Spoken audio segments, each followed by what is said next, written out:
ఇవాళ రోజు చాలా ప్రత్యేకం. చూస్తున్నారు గదా, తిరుపతి స్టేషన్కి చేరిపోయా. ఒక్క నిమిషం నిద్రపోకుండా రైలులోనే వ్లాగ్ గురించి ఆలోచించాను. పంచే సరిగ్గా వేసుకోవాలి, ఎందుకంటే మన మొంకీ ఇప్పుడు భక్తుడే. స్టేషన్కి దిగిన క్షణం నుంచే గుండెల్లో డివోషనల్ ఫీల్ మొదలైంది. ఇక అసలు యాత్ర మొదలైంది. బాబోయ్, గోవిందా గోవిందా. ఇప్పుడు ఆటోలో తిరుపతి రోడ్లపై వెళ్తున్నాను. ఆలిపిరి గేట్కి దగ్గరగా వస్తున్నాం. చూస్తున్నారు గదా, ఈ వీధులన్నీ భక్తుల ఉత్సాహంతో నిండిపోయాయి. గాలి బాగా వేస్తోంది, కాని మొంకీకి ఆ గాలి కూడా దీవెనలా అనిపిస్తోంది. నా ఓడిలో సెల్ఫీ స్టిక్, నా గుండెల్లో భక్తి. ఇంకేంటి, అలుపే ఉండదు. ఇదిగో ఆలిపిరి మెట్లు. ఇక్కడి నుంచే మొదలవుతుంది మన కొండ ఎక్కే యాత్ర. చూడండి ఆ గోపురం ఎంత గొప్పగా ఉందో. ఒక్కో మెట్టు ఎక్కే ప్రతి అడుగు ఓ మనసారా వేసినాడు. మొంకీ ఇప్పుడు భక్తితో వెళ్తున్నాడు. స్టైలే వేరుగా ఉంటుంది, కాని హృదయం పచ్చని భక్తితో నిండిపోయింది. మొదటి మెట్టు వేసేశాను. ఓ సంతృప్తి. ఒకవైపు శరీరం చెబుతున్నది ఇంకెంతా, కాని మనసు మాత్రం ఇంకా ఎక్కాలి అంటోంది. చూస్తున్నారు కదా, చుట్టూ భక్తులు, ఛాన్స్ గోవింద అన్నమాట ప్రతి చెట్టు నుండి వినిపిస్తోందిలా ఉంది. ఇక్కడంతా కలిసి నడుస్తున్నారు. వయసులు వేరైన మనసు ఒక్కటే. మొంకీ కూడా ఆ పాదయాత్రలో భాగమే. సెల్ఫీ స్టిక్లో క్యాప్చర్ అవుతోంది, కాని ఈ అద్భుతమైన అనుభూతి మన హృదయంలో నిలిచిపోతుంది.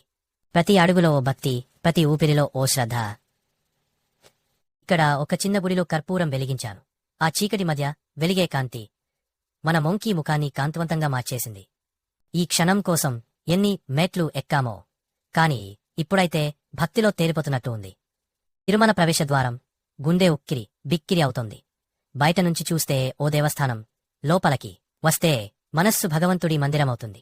మొంకీ చుట్టూ చూస్తూ మోగుతున్న గోవింద నినాదాన్ని లోపలికి తీసుకుంటున్నాడు. ఇప్పుడు దర్శనం క్యూలో ఉన్నాను. చుట్టూ భక్తులు, ఎవరి కళ్ళలోనూ ఓ ఆశ, ఓ తేజం. మొంకీ కూడా ఆ మూడ్లో మర్జ్ అయ్యాడు. ఒక్కో అడుగు దగ్గరికి తీసుకెళ్తోంది.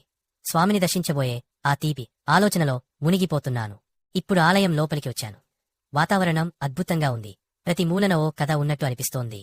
మొంకీ ఇప్పుడు మళ్లీ తనలోకి వెళ్తూ భగవంతుని సమీపాన్ని ఆస్వాదిస్తున్నాడు. ఆపవినాశనానికి వచ్చాను. ఆ నీళ్ల చల్లదనం మొంకీ శరీరాన్ని కాదు, మనసుని కూడా శాంతింపజేస్తుంది. పాపాలు పోతాయా తెలియదు, కాని మన మొంకీకి మాత్రం అదొక పవిత్రమైన అనుభూతి. ఇదిగో మన ప్రసాదం లడ్డూ అందుకుంటున్నప్పుడే మొంకీ ముఖంలో వెలుగు కనిపిస్తుంది. ఈ లడ్డూ రుచి కాదు బాబూ, ఇది అనుభవం. తిరుమల ప్రసాదం కంటే ప్రత్యేకమైనదేమీ ఉండదు.